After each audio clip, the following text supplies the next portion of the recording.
To have everyone here on a beautiful sunny day. It's really gorgeous out. We appreciate everybody coming in this afternoon. But you've got a really wonderful treat this afternoon. I'm Joan Rose. I'm co-director of the Center for Water Sciences with Jan Stevenson. And this Distinguished Lecture Series is co-sponsored by the Center for Water Sciences, ESPP, and Ag Bio Research. So today's speaker is from the Great Lakes region, and I have to say that he's so distinguished. I've been looking through his CV, and I was Googling him and doing his citations, and I've never seen someone that had at least 4 or 5 papers that had 1,000 citations. It's quite impressive. But also, I've been involved, as you know, with water for a long time. I've been involved with the Stockholm Water Prize, and in 2011 he was awarded the Stockholm Water Prize. And I just want to read a couple of things in terms of how fortunate we are to have someone, Dr. Carpenter's caliber, here to address us today. And so, Steve, we really appreciate you coming down from Michigan. Let's do a quote there. At any rate, Dr. Carpenter has received numerous awards. In addition to the Stockholm Water Prize, he's received a Robert MacArthur Award from the Ecological Society of America.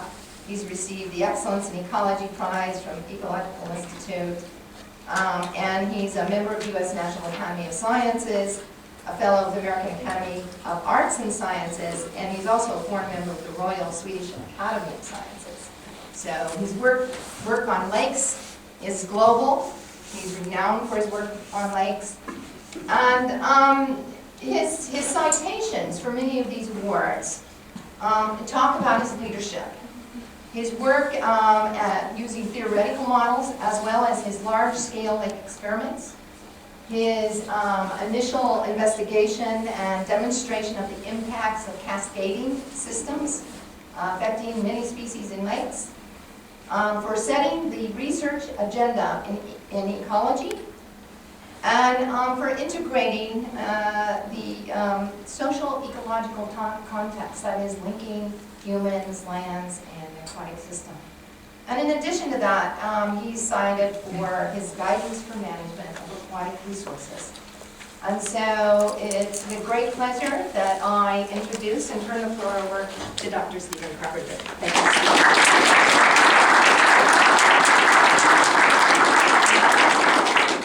Thanks, Joan, very much for that introduction. Thank you all for coming this afternoon. I've certainly been enjoying my time on your beautiful campus today. So far, you arranged a nice sunny day, and I appreciate that, and it's great to be with you this afternoon. Today I'm going to talk to you about global change in freshwaters, and I will spend more than half of the talk talking about phosphorus, which is a major driver of freshwater degradation. And I've been involved in this work off and on for the last 15 years or so. You might wonder how a lake guy would get involved in global change, but if you look at the thing from space, you can see it's sort of round. It's pretty much filled with water. It's got a couple of islands on it. It's a lake. Actually, the same principles we use to study lake ecosystems work just fine for studying the global system.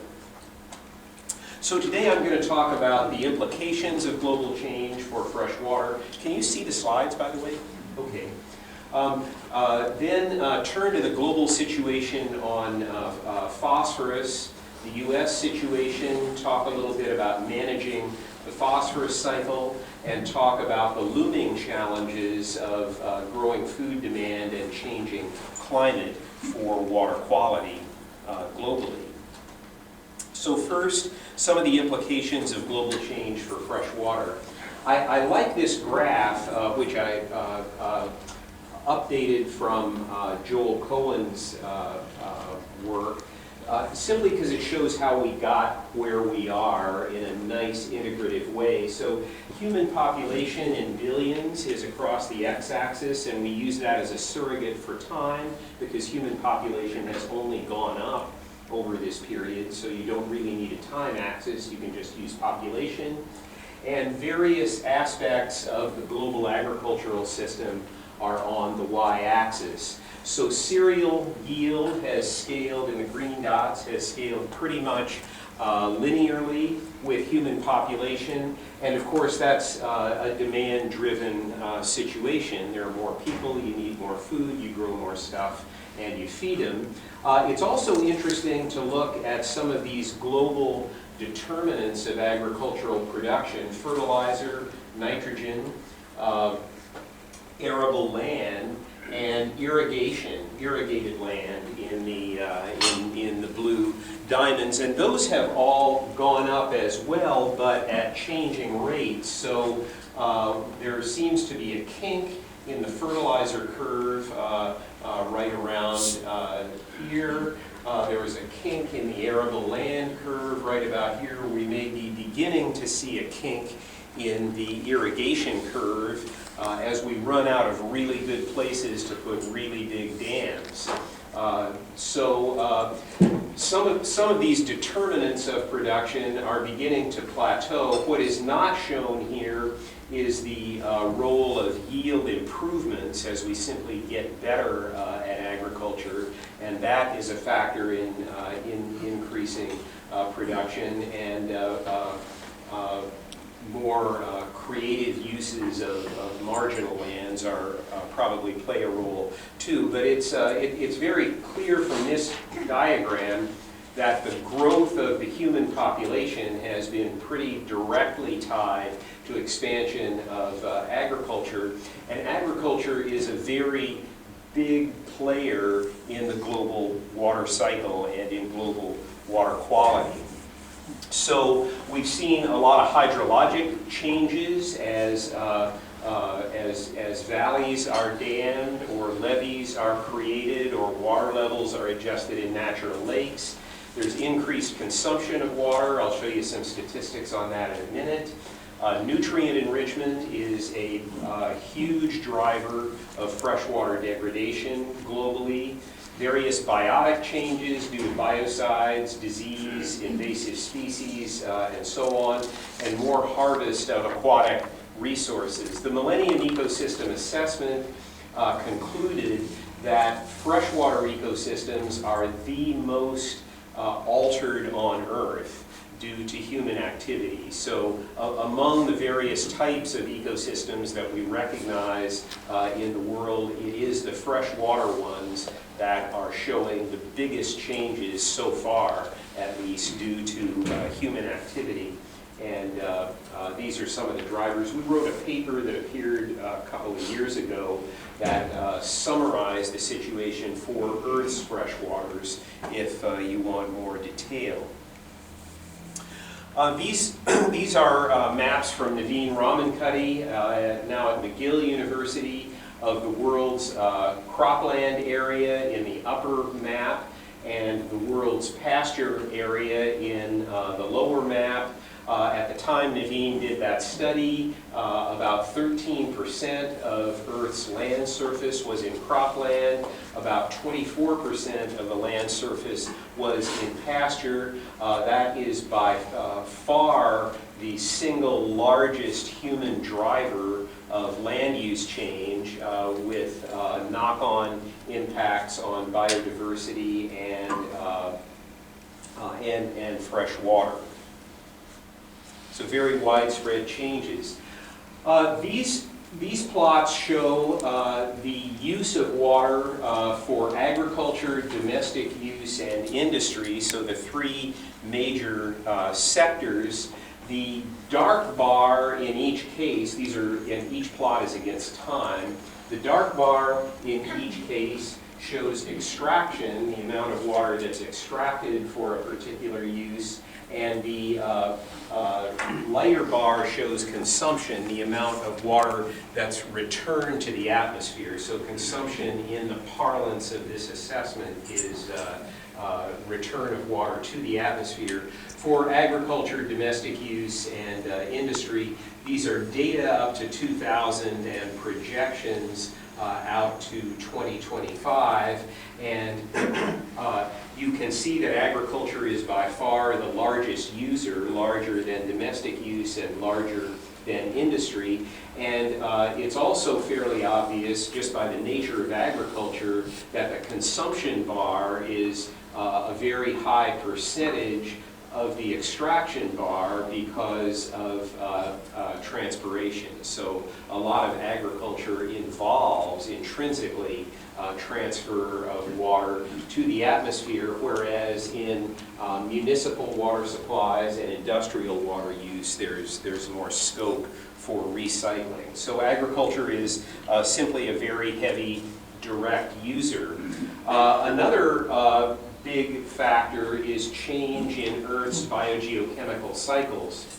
So this table for selected major elements of Earth's biogeochemistry shows the percent change due to human activity since the start of the Industrial Revolution. So it's essentially a measure of the human impact on the biogeochemical cycle. The carbon, of course, is the poster child for altered biogeochemical cycles, and it gets all the press and all the glory because of greenhouse gases and climate change. But the change to the carbon cycle from human activity is only 13%.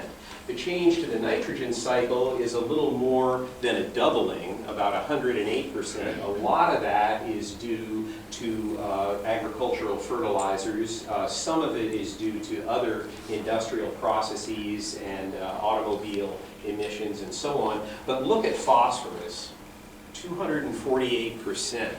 And actually these statistics are a few years old, so it's a little bit larger now. So phosphorus is the most altered biogeochemical cycle on Earth, and fresh waters turn out to be exquisitely sensitive to very minor changes in the phosphorus cycle. So this thing's been changed a lot, and fresh waters are really sensitive to it. And the principal immediate manifestation of phosphorus over-fertilization of surface waters is harmful algal blooms. In fresh waters, these tend to be cyanobacteria, sometimes called blue-green algae. Many of these are toxic. They produce some of the most severe toxins that we know of, hepatotoxins and neurotoxins. They're also pretty, I think, but they're generally considered a really bad thing in a water supply. In marine systems, you get red tides. I'm talking mainly about fresh waters today, but human disturbance of the phosphorus cycle basically is the underlying cause of these cyanobacterial blooms that are very common in Earth's fresh waters. So what's the global situation with the phosphorus cycle? This map from a recent Nature paper from the online supplement shows the kilograms per hectare of phosphorus applied for agricultural purposes on Earth in the mid-2000s. The dark green is the most intense application. It's not particularly surprising where the applications are high. The applications are high where there are a lot of people and where there's a lot of food demand and food production for the most part. Much of this application is over-application. It's application of fertilizers in excess of crop needs. And we know it's in excess because the crops don't get it. It runs off and ends up in rivers, lakes, and reservoirs downstream.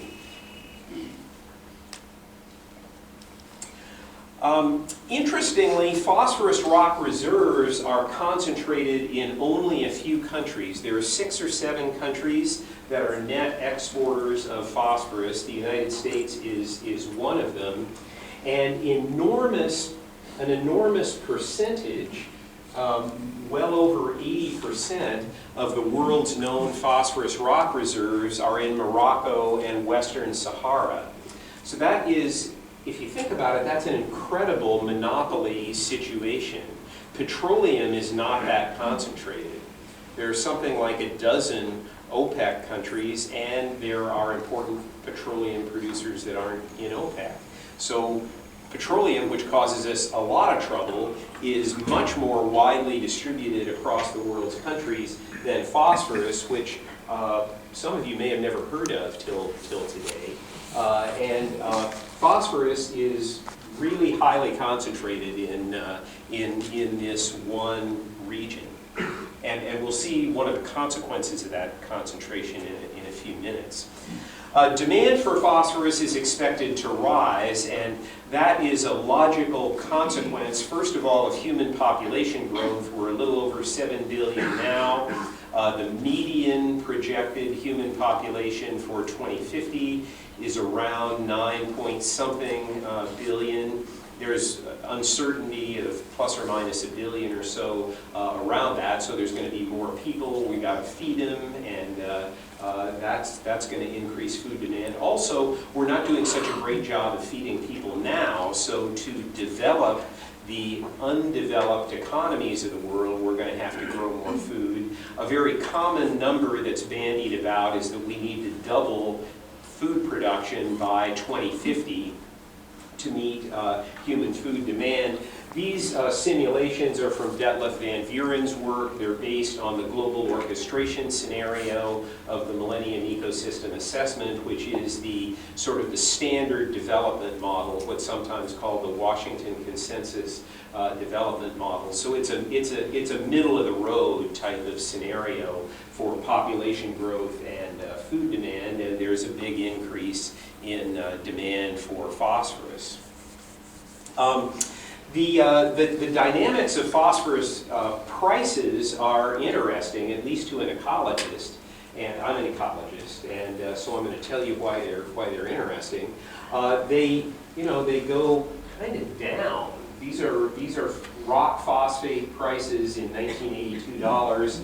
They kind of wobble down here until 2007, where they erupt, increasing by a factor of around 8. So there's this enormous global increase in phosphate rock prices, and then the bottom dropped out, they fell like a rock, and now they're going up somewhat more rapidly. Actually, they're now rising at a considerably faster rate than they changed prior to this instability in the price curve. And apparently this had to do with a squabble in Morocco that caused Morocco to cease exports for a while. China then took its phosphate rock off the market because they knew they needed a lot of phosphate rock to produce their food, and they didn't want to be selling it to other countries if they couldn't, if the global phosphate market was going to dry up.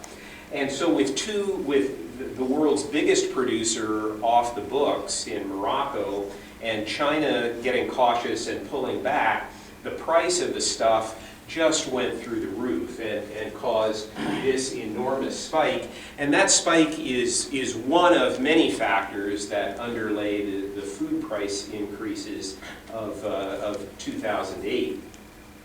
Then eventually the producers straightened things out.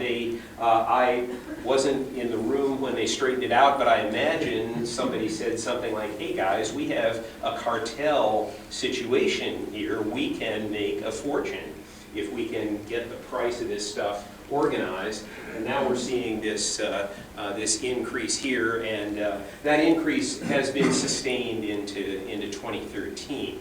So phosphate rock is getting expensive at a much faster rate than than used to be the case. Recently, Johan Rockström and colleagues at the Stockholm Resilience Center proposed the idea of a planetary boundary as a safe operating limit of a key global variable. And they had a very famous controversial paper in Nature where they presented planetary boundaries for a dozen or so global factors. And then they had at the same time, they had a much more data-rich paper in Ecology and Society where they went through where they got the numbers. And they concluded that there was no problem with phosphorus, that we weren't anywhere near any kind of planetary boundary, which struck me as an odd claim. So with a colleague, Elena Bennett, at McGill University, we asked the question, well, suppose we wanted the average global freshwater volume to have a Carlson trophic state index of 50. What would the planetary boundary be? By now you're all wondering what a Carlson trophic state index is. And it's Carlson was a limnologist at the University of Minnesota who proposed a trophic state index that became accepted globally. And 50 is the boundary of okay. So once you get your trophic state index down to 50, things are okay, according to the Carlson trophic state index. And so picking a boundary of 50 seemed like a pretty reasonable thing for us. So if we want to get all the world's freshwaters on average down to this index of okay, how much phosphorus should we be using? This turns out to be a fairly complicated calculation, and we wrote a paper summarizing half a dozen different ways to do it, and you can read the details if you want. But we basically came up with a range of estimates, and here I've plotted the low estimate and the high estimate, so all of our other estimates are somewhere between low and high. And I plotted the current level for 3 different control points.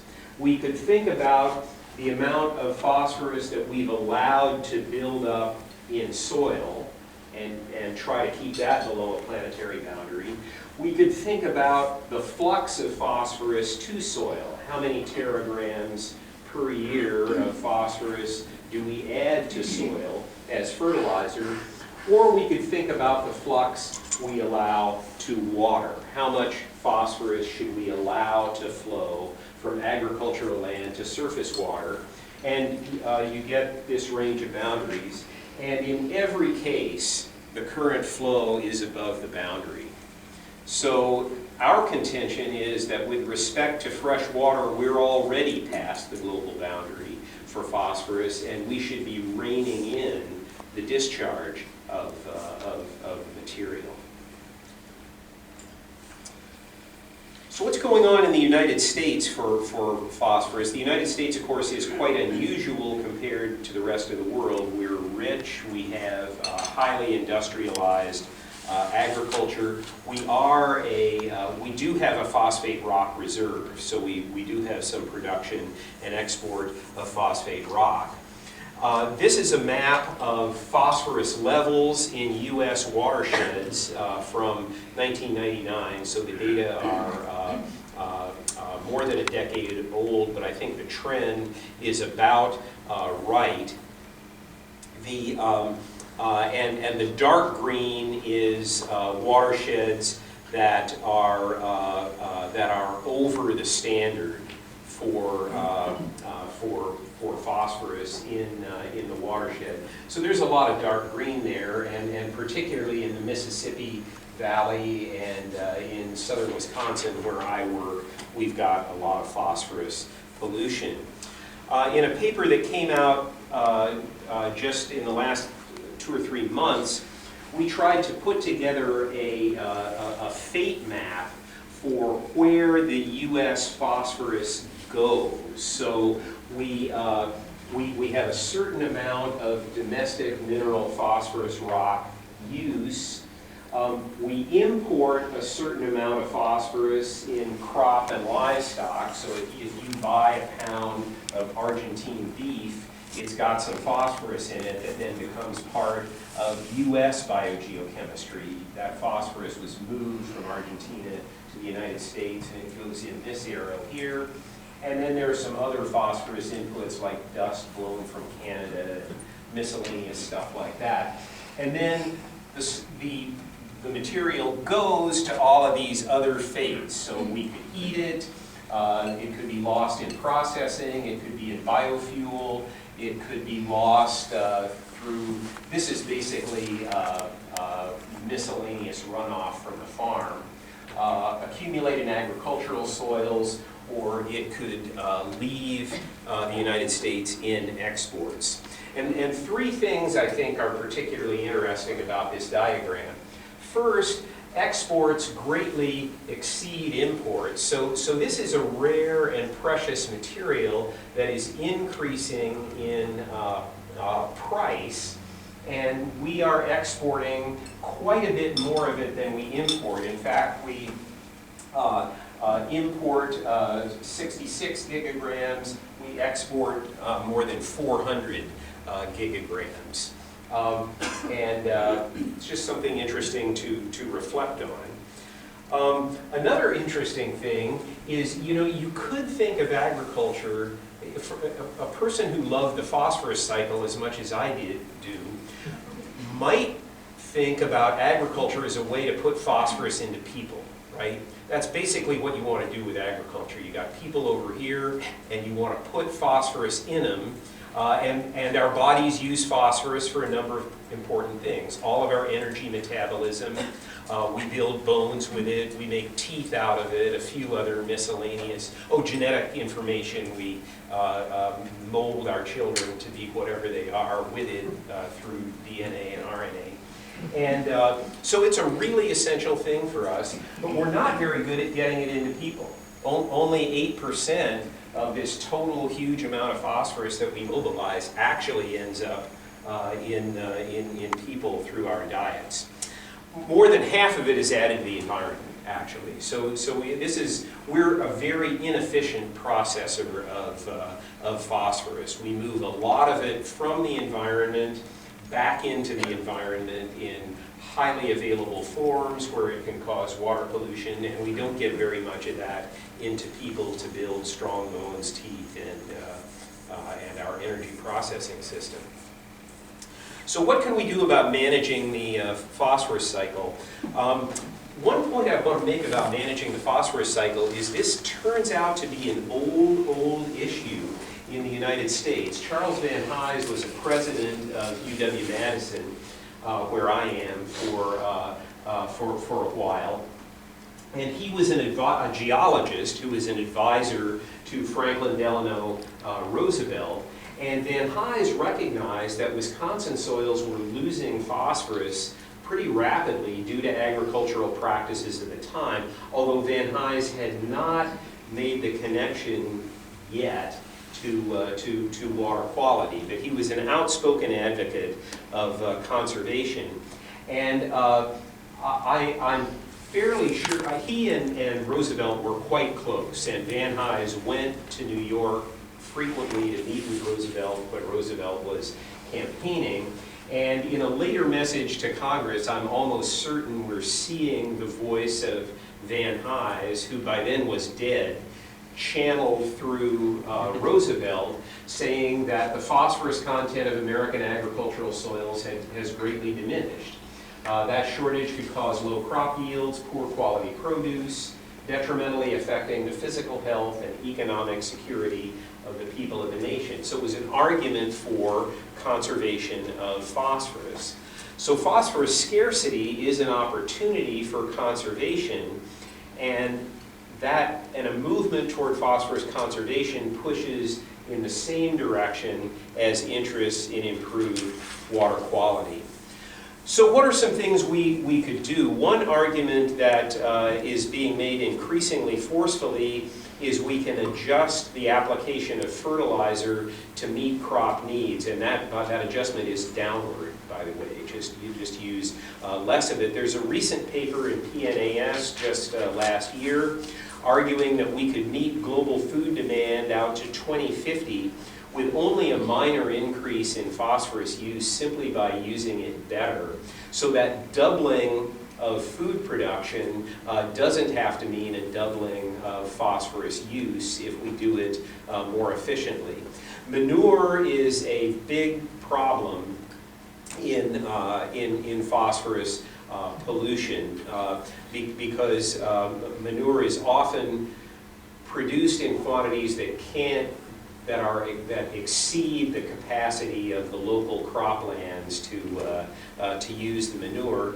And there are a number of methods being developed now, such as manure digesters for recycling manure more efficiently, and we can do that.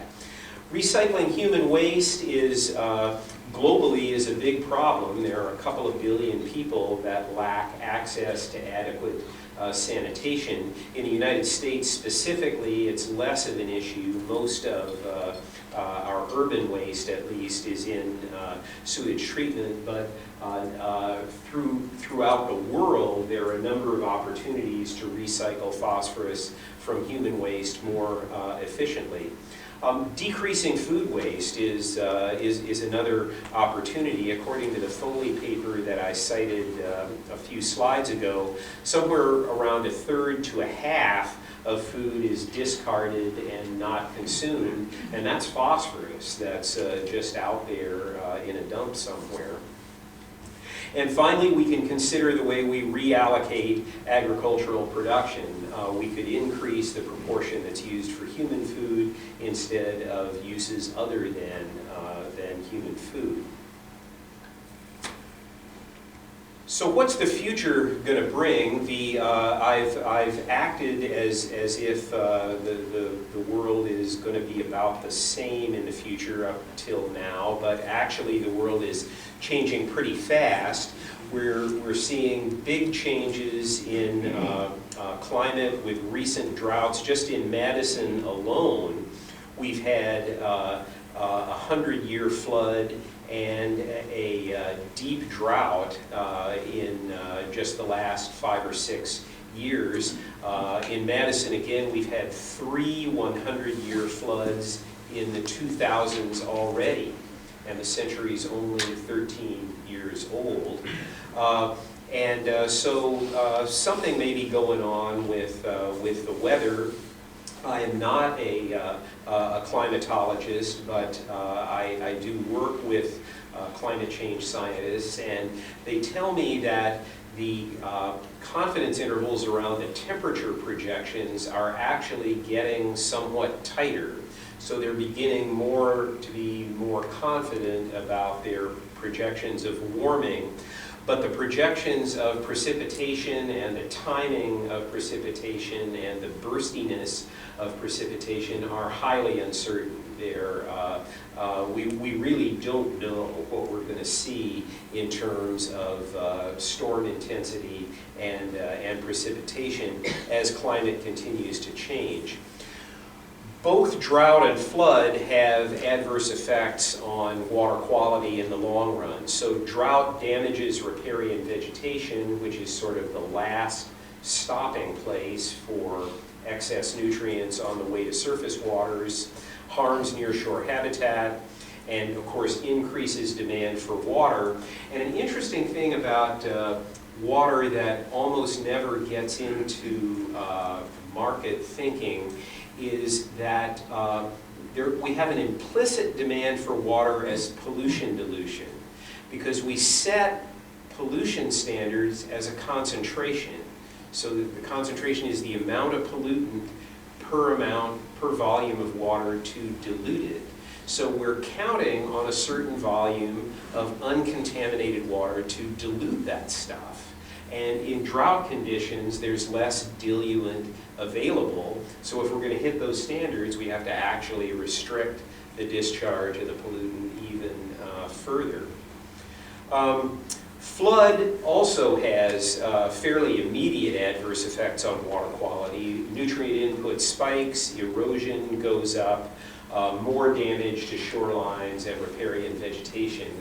So wetlands and riparian areas seem to sort of take a beating either way with flood or drought. And so if we see increased extremes in precipitation, we're likely to see adverse effects on water quality as well. So if you're a manager for a watershed or for a region such as, say, the watershed of Madison, Wisconsin, or the watershed that we're in here in Lansing, how do you work against that? How do you make the freshwater resources more resilient to unknown extremes? Well, certainly one thing to do is don't plan for the average. Plan for a wider range of conditions that we've seen so far. If we're seeing 3 floods of 100-year magnitude every 10 years, maybe we need to recalibrate our thinking about 100-year floods. There are some current practices that build resilience already. For example, wetland restoration and establishment of riparian permanent natural vegetation probably increases resilience to flood and drought. And we're already doing some of that. Maybe we should be doing more of it.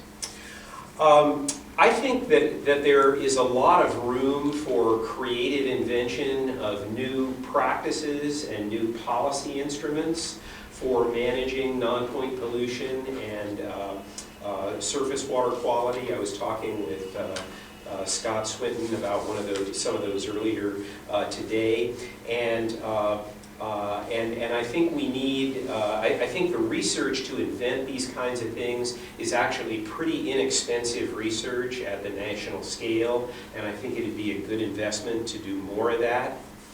And we simply need to expect the unexpected. It's likely to be a new world. We're going to see kinds of floods and droughts and other changes to freshwater systems that we've never seen before. And we're going to have some capacity to deal with those as they come up.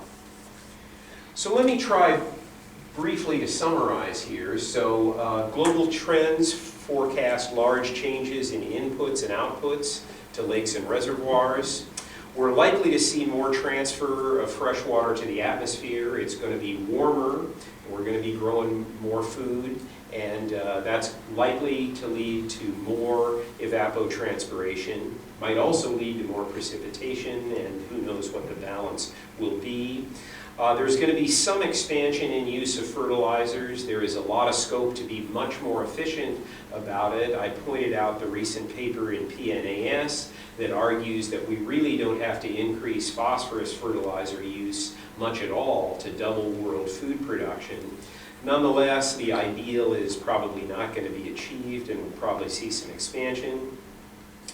There will be ongoing biotic changes due to biocides, disease, invasion, and so on. I haven't even really talked about these, but a big topic in freshwater pollution is human pharmaceuticals that get into water supplies and turn out to be highly active physiologically and are beginning to change the production of aquatic plants in streams, change the life cycles of fishes and invertebrates, and we're just at the tip of the iceberg on that. It's only been discovered in the last decade or so, and scientists like Emma Rossi Marshall at Carey Institute are really just in the very early stages of figuring out what that's going to do. And there'll be more harvest of freshwater living resources. Freshwaters, particularly in the developing world, are a very important source of protein. In the U.S., freshwater fish consumption is minuscule. It's not very much of our diets at all. But in Southeast Asia and in Africa, freshwater protein is a very big deal. And there's going to be more harvest of those because people need it. Phosphorus fertilizer is overapplied in many places, but the supply is finite and prices are rising, so it seems to me we ought to reach a point where scarcity, rising prices, and damage to fresh waters should begin to drive conservation. And of course, the more we can get the freshwater ecosystem services into the balance sheets, get them accounted for in environmental economics accounting, the faster we'll get where we need to be. And finally, if I was a freshwater planner, I would expect that whatever rule set I'm using in 2012 to make decisions is going to be the wrong rule set by about 2015. So be flexible and be ready to change. Thanks very much.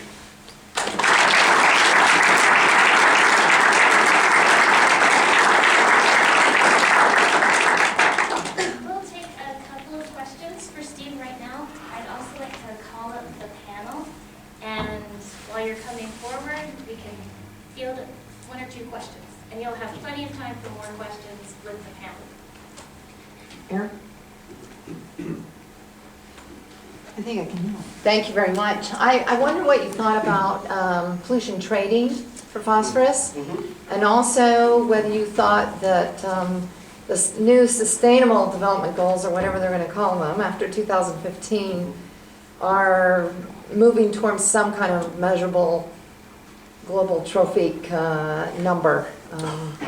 Okay. The first question was about phosphorus trading, and you know, I think that's a good way of getting things into markets. I think if we could establish a price for trading phosphorus, that would be a great thing. Scott and I were talking earlier today about the problem of verifiable certain phosphorus versus sort of statistical, abstract, potentially imaginary phosphorus. And I think that is something that's really got to be worked out. A lot of non-point pollution interventions have impacts that are very hard to measure. So if we take a metric ton of phosphorus out of play from non-point pollution, that's really a hypothetical ton. You know, it's sort of an on average across a bunch of models and across a bunch of conditions ton. If we go to a sewage treatment plant and take a ton of phosphorus offline, I can go measure that. I could touch that phosphorus. I might not want to, being sewage and all, but that's there. You know, that phosphorus is gone. It's out of circulation, and we need to deal with that mismatch better. Secondly, the new global development goals, or whatever they're going to be, in my opinion, there is still a lack of appreciation in development circles, or there is an underappreciation of the importance of natural ecosystems to human well-being. And that's in part our fault as ecologists, because we have so far not done a good enough job of articulating how ecosystem services connect to human well-being. But I am absolutely convinced that the real economy is the economy in nature, and we're not managing that part of the economy correctly. Yeah, if I could just take you back for a moment to the Sahara and that concentration of phosphorus. I mean, we've been reading recently about the instability in that part of the world. And I've read about it relative to civil governments and oil and natural gas and all kinds of things. Never is phosphorus mentioned. Yes, that's a really good point. There, although it is beginning to be noticed, there at The Hague in the Netherlands about a month ago, the European Union countries got together and released they did a study together, and they released a report on how to deal with instabilities in the phosphorus market with respect to the EU's food supply. And they're looking at it as a strategic problem. That's not an environmental report. That's like defense ministers getting together thinking about phosphorus. My colleague Jim Elser, who's the co-author on a paper we're working on global phosphorus markets, along with economist William Brock, had a paper in Foreign Affairs. In fact, I think I cited it in the slides there, bringing up, actually this is a strategic issue because 85% of it is in one country that is not especially stable and not even very close to the United States. So yeah, I think it is a security issue. And I think the countries that control the 15% of the phosphorus that isn't in Morocco ought to be talking, because China's brief withdrawal from the market, caused this, was a factor in it. I mean, really the cause was Morocco, but that was a factor in this huge instability. And maybe the other phosphate-producing countries could come up with a way of stabilizing the global phosphorus market to shocks in the event of a meltdown in Morocco. Now, of course, it's in Morocco's own self-interest to figure out a way to market that stuff. And you do see articles in the Moroccan press about, a new Dubai in Morocco. I mean, they have dreams. Yeah, dreams of enormous wealth, but they've got to manage it right to make money off it.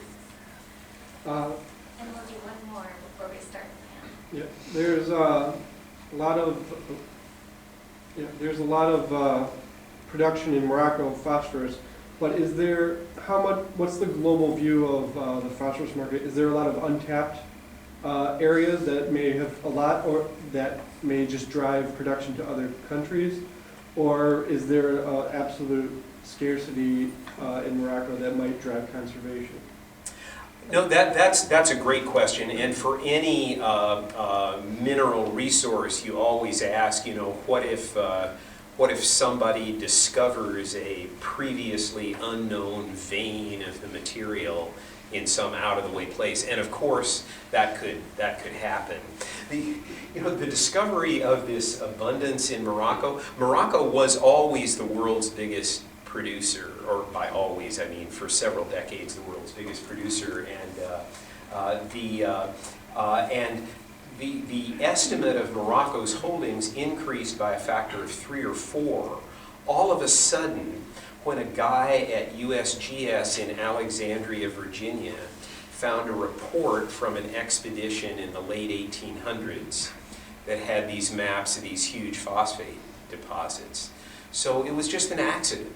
Some guy cleaning out the files at USGS. So it could happen again, and maybe the problem will go away, or maybe it won't. Thank you. We're going to switch to the panel discussion, and there will still be more time for questions. Do I sit here or do I sit back? Join our panelists, and I'm going to turn things over to Dr. Pat Serrano from Fisheries and Water. Thank you. Thanks for a great talk, Steve. So today we thought it would be fun to invite 2 local experts from MSU to join Steve up here for the panel to provide a sociological perspective and an economic perspective. So I just briefly introduced Tom Dietz, Professor of Sociology and Environmental Science and Policy, and Scott Swinton, Professor of Agriculture, Food, Resource, and Resource Economics, both at MSU. So we've asked them just to say a couple words to start off, and then we will open again the floor for questions. Tom, would you like to start? Sure, yeah. Thank you, Steve. I once heard a speech about speeches, or a speech about talks, that said that they should all have a 3-part structure. I thought you did a marvelous job of sort of framing the global question, really looking at what the processes are, and then coming back to, well, what do we do about this? Where are our intervention points? So I have 3 ideas or thoughts I wanted to toss out, all from what you said. One is the whole issue about, in a sense, how do we govern global change, especially around phosphorus. And whenever I think about those issues, I think about Lynn Oster, who always pointed out, well, in theory, there are 3 ways to deal with these things. We have markets getting the prices right, we have government regulation, and we have community management. But Lynn's major point, I think, was always, there are no panaceas. That those pure forms rarely exist, and they never work. If you get very close to a pure form, you have to think of the hybrids. And I think that's especially true for something like phosphorus, where a lot of the impacts and a lot of the processes generating are very localized. So you've got to figure out a way of getting the prices right, getting the technology right, getting the processes right, if you will.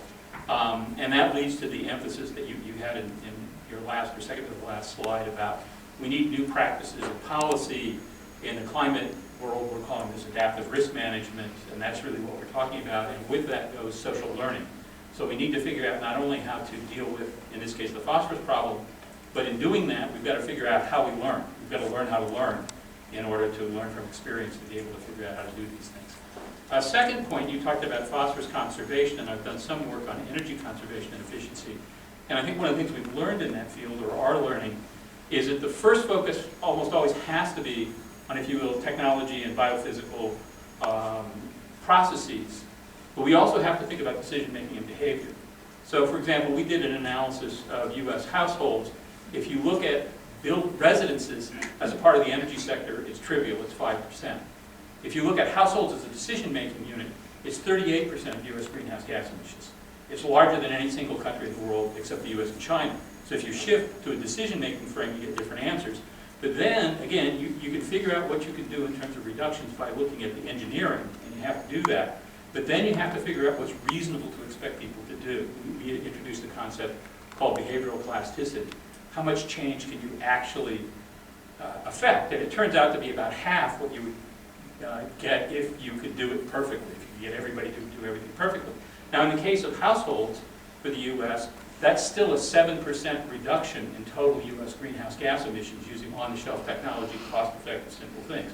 My point in going into a little bit of detail there is if you get thinking about the technology and the ecological systems linked to thinking about decision-making, then we have some powerful tools. And the final point I make is, it goes all the way back to your first slide, that we also need to pay attention to the drivers. We know population is one of the drivers.